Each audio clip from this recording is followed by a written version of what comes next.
I think a lot of people want to know, how does a guy who grows up in a basketball crazy state like Indiana end up being one of the greatest hockey announcers of all time? Oh, I guess it has to do with radio and television more than anything else, because radio introduced me to the game, and then I got to see my first game live, and I think that's how Blues fans probably got hooked on it too. They may have heard Dan Kelly, the older ones, or they may have heard John Kelly describing a game on radio or on television, and they said, well, let's go see this.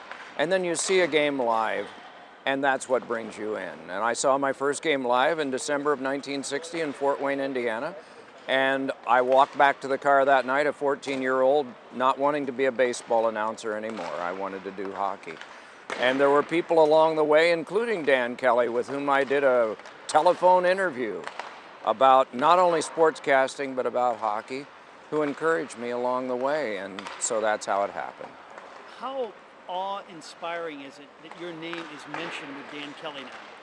Well, to be in the same sentence with him and occasionally with people like Vin Scully, that's the honor that you would dream of if you ever considered yourself to ever be in that. So that's wonderful to be considered that way. There are some outstanding play-by-play broadcasters, Doc, who didn't even graduate from college. But you have your master's, you have a PhD. Yeah. Why? Because I was trying to get into hockey all that time. In the shorthand version is I went to Miami of Ohio because I was trying to get into hockey and I needed a little more education with television. So I was on a one-year master's program. I sent tapes all around of me sitting in the corner of the Fort Wayne Coliseum doing games to myself. Remarkably, with no experience, I got no jobs. So I needed to earn a living, so I taught at a small college in western Pennsylvania and volunteered to cover the Pittsburgh Penguins for a nightly newspaper for nothing. And so I did that for 2 years and realized I could make $600 more a year with a doctorate teaching at this small college. And when I went to Bowling Green, they threw in addition to teaching, the second period of the Falcon hockey game. So now finally I had an air check. So I sent the tapes out again, and a station in Port Huron, Michigan hired me for $160 a week to do pro hockey, and that was 46 years ago. We use the word analytics a lot in sports. The analytics for you, one game, 153 different ways of describing the movement of a puck. Yeah. You take pride in that. No, not really. It's just the way I speak. And our dogs don't understand me a lot. I try to keep the command simple, and I try not to use polysyllabic words, but it's just over the period of 46 years, I see something, and that's just how I describe it. I don't come with any preconceived notion on how I'm going to call a game. A guy in Dayton, Ohio once told me there's so many repetitive things in hockey, if you can come up with different ways to describe the same thing, it won't drive people as nuts as often. So that's what I did. Do you get into social media at all? No. Okay. That's probably a good thing, because I imagine, and Joe Buck has told us this many times, that when you're doing a national event, the people in one city think you're for them, and the people in the other city think I'm you're against sure them. that's true. How do you, describe your approach, like, to this series in terms of being objective. You're for everybody. You're for the officials, but you're also for the two teams. You're for players on both teams. You're for coaches of those teams. You're for everybody. And so whenever anyone scores, you're for them. When a player makes a great save, you're for him. You aren't for anybody, but you're for everybody. And so I know how that perception can be, because those fans want their team to win, and they have been listening to their announcers cover their team all year, and now they're not doing it anymore. I understand that, but we can't be for anybody. We're just for everybody. From a St. Louis perspective, all week the talk was, stay out of the penalty box, stay out of the penalty box. They went to the penalty box 5 times last night. How do you see the Blues from this point on?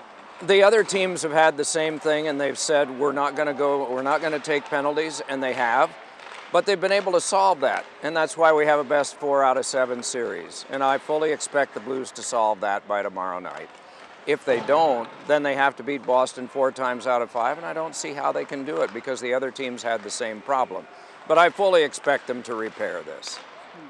How about officiating in the league in general? Sometimes when I'm watching a game, and I've been watching it for about 26 years now, I don't know what a penalty is. I mean, what happened like with Perron in front of the net? No call. How about Sure. yourself and looking at penalties? Sure, and this will sound kind of odd, but over 46 years I've seen the same thing. The criticism is always inconsistency, and it's been that way from the one referee system back from the very beginning of when I first started. It's just a difference in staff, and they've tried to unify it by having two referees out there, and they can't begin to see it all, as that hand pass in Game 3 against San Jose proved. And I think the one thing that we can do is come up with a spirit of the game adaptation, that if something like that, for example, were to ever happen again, that before those teams leave the ice, forget the rule book. That horn sounds, and somebody is told, boys, you missed it. It's a hand pass. It's illegal. Let's restart the game. There's no provision in the rule book to overrule a judgment call, but I think we have to come to this point where we have a spirit of the game, a provision that enables us to restart a game that is flat out wrong and was admitted to be wrong. Final couple of thoughts. You're a keen observer of the game. If you're the Blues, what do you have to do right now? Oh, just get your game back.